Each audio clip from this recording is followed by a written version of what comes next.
Master. কি ব্যাপার ভাইজি তুমি? এদিকে আসো। আসসালামু আলাইকুম। নিচে নামতে বলছে না, নিচে নামো। কি হয়েছে ভাই? কি হয়েছে মানে? তুমি কোন সাহসে আমার ছেলের গায়ে হাত দিছো? মাস্টার, তুমি এখন ঠেলা বুঝবা।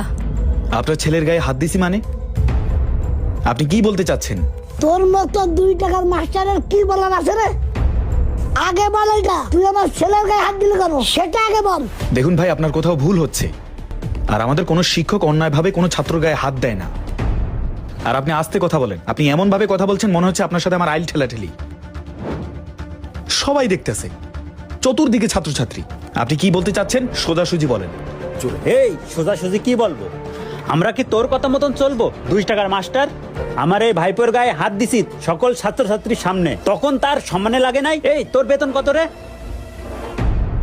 দেখুন, একটা ছাত্র অন্যায় করেছে আর শিক্ষক তাকে শাসন করেছে। তো শাসনের সাথে একজন টিচারের বেতনের সম্পর্ক কি? আবার কথা বলিস? তুই 3 মাইল হাইটে এসে 12,000 টাকা বেতনের চাকরি করিস। তুই জানিস আমার ছেলের মাসে খরচ কত? কত বল? আমার ছেলের 1 সপ্তাহে 12,000 টাকা খরচ। ঠিকই আছে, আমার গায়ে হাত তোলা। তুই কোন সাহসে আমার ছেলের গায়ে হাত দিছিস? দেখুন ভাই, আপনি কিন্তু খুব উত্তেজিত হচ্ছেন। এটা ঠিক না। শুধু আপনার ছেলে একা এই প্রতিষ্ঠানে পড়াশোনা করে না, আরো অন্যান্য গার্ডিয়ানের ছেলেমেয়েরাও এখানে পড়াশোনা করে।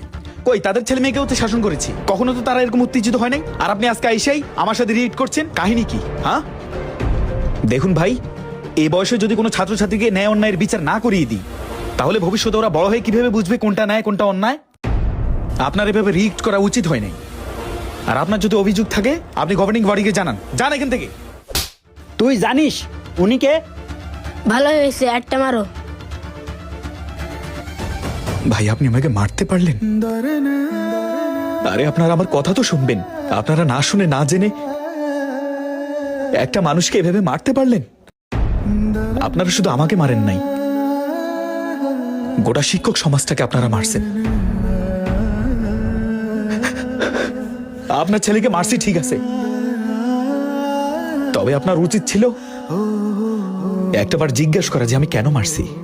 এই মাস্টার, তুই বল, তুই যে আমার ছেলের গায়ে হাত দিছিস, কোন অন্যায় তুই আমার ছেলের গায়ে হাত দিছিস? আমার ছেলের গায়ে হাত দেওয়ার আগে আমাকে বললি না কেন? এই মাস্টার, যদি আমার ছেলের যদি কোনো অন্যায় না থাকে তাহলে তোর চাকরি কিন্তু সত্যি আমি খেয়ে দেবো।